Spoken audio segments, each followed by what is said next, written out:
What happened to all those names our grandparents once heard every single day? Names that filled school rosters, baseball teams, and family dinner tables, now long gone from the playground. Some sounded proud, some sounded tough, and a few just had that perfect old school charm. If you love rediscovering the America we grew up in, make sure to hit that like button and subscribe for more. So grab a slice of pie, flip through the family scrapbook, and join us as we remember 20 forgotten American names you hardly ever hear today. Number 1, Betty. Once the sweetheart of the nation, Betty ruled from the 1930s to the 1950s. From pin-up posters to movie screens, it was warm, friendly, and full of sunshine. Every diner waitress, every neighborhood mom seemed to be a Betty. But by the 70s, she'd quietly stepped aside for names like Lisa and Jennifer. Still, every so often, a little Betty pops up. Proof that charm never truly goes out of style. Number 2, Dorothy. Say it out loud and you can almost hear there's no place like home. Dorothy was as American as apple pie, wholesome, strong, and full of heart. It peaked in the early 1900s, carried proudly through the Depression, and then slowly faded. Today, it's pure nostalgia. A name that smells of cookies, baking, and radios playing in the kitchen. Number 3, Marjorie. Elegant and sturdy, Marjorie once filled high school yearbooks and church choirs. It had a certain class, polite but grounded. By the late 60s, though, shorter names like Lori and Cindy took over. Still, there's something beautifully vintage about Marjorie, like a lace curtain fluttering in a summer breeze. Number 4, Earl. Strong, simple, and unmistakably American. Earl was the name of men who fixed cars, fought wars, and told tall tales on the porch. It meant dependability. A man who could handle a wrench and a whiskey in the same evening. By the 1980s, it had faded, but it still carries that no-nonsense small-town grit. Number 5, Mildred. Soft, yet strong.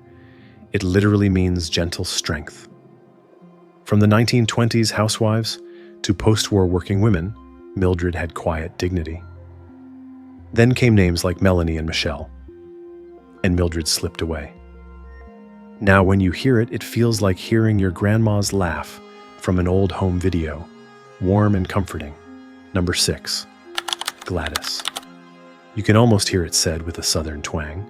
Gladys was everywhere from Kansas to Kentucky. Friendly, tidy, and trustworthy, she ran the PTA baked pies and never missed Sunday service. By the 1970s, she'd retired to memory, but the name still smells faintly of lilacs and fresh laundry. Number 7, Norman. Solid as a brick house. Norman meant business. The kind of man who worked a factory job by day and fixed his own roof on weekends. By the 1990s, softer names took over. But few sound more all-American than Norman. A name built to last. Number 8, Gertrude. Serious and steady, Gertrude carried weight. Nicknames like Gertie and Trudy softened it, but the full version had backbone. By the 50s, it felt too old-fashioned for modern ears. Yet, there's something admirable about it. A name built for folks who believed in hard work and honesty. Number 9, Edna. Simple, strong, dependable, Edna was the name of a woman who knew every neighbor on her block. She raised kids, paid bills, and kept the house running like clockwork. Then names like Anna and Emma took over.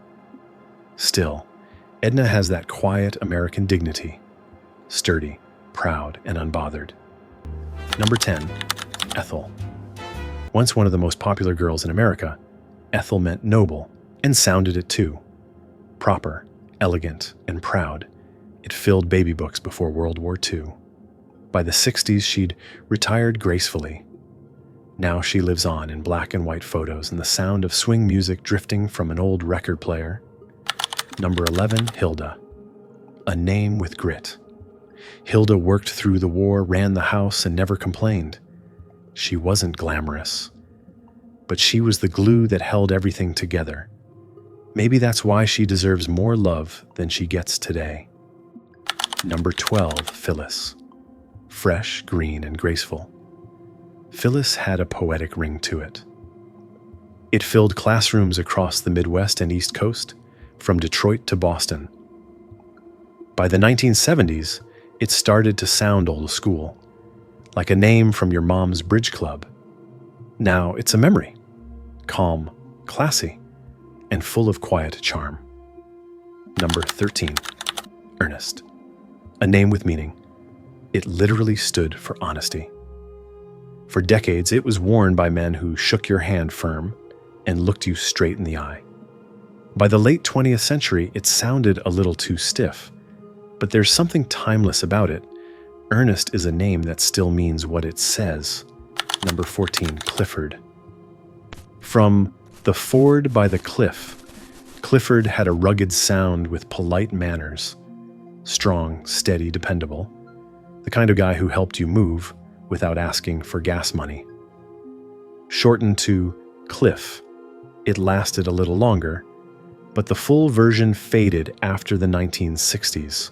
Still, it sounds like it belongs on a man in a tweed jacket, shaking hands firmly.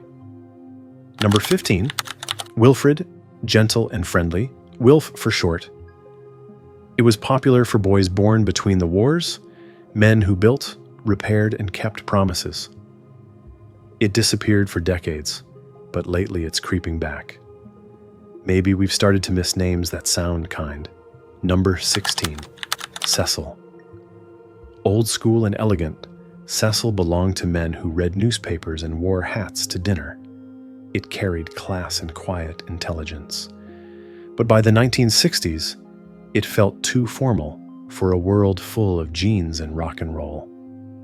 Now, it lingers in history books, street signs, and the memories of grand old uncles. Number 17, Horace. Scholarly, punctual, and polite. Horace sounded like the name of your grandpa's best friend who always wore a tie, even on Sundays. It held prestige in early America, but by the 70s, it felt far too old-fashioned. Still, every family seems to have known a Horace, polite, reliable, and just a little confused by modern life. Number 18, Bertha. Once bright and bold, Bertha carried confidence and humor. Then somewhere along the line, she became a punchline. By the 1980s, the name had vanished, remembered mostly from jokes or cartoons. Still, you can't deny her character. She left her mark on American memory. Number 19, Marvin. Smooth, cool, and once downright popular. Marvin belonged to musicians, mechanics, and every other guy who knew how to make things work. By the 1990s, it had gone quiet, but the name still hums with retro charm. Number 20, Gwendolyn. Soft, romantic, and beautifully American, even if it came from Wales.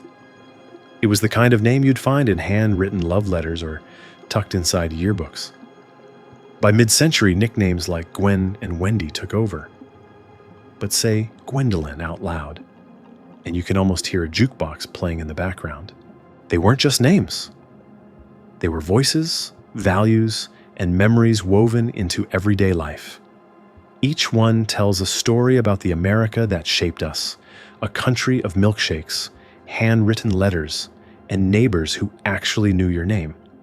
So tell us, did your family have a Betty, an Earl, maybe even a Gwendolyn? Thanks for watching, and for taking this trip down memory lane with us. If you love stories about the America we grew up in, the diners, the drive-ins, and the names that built our neighborhoods, subscribe to Old America Rewind and ring that bell.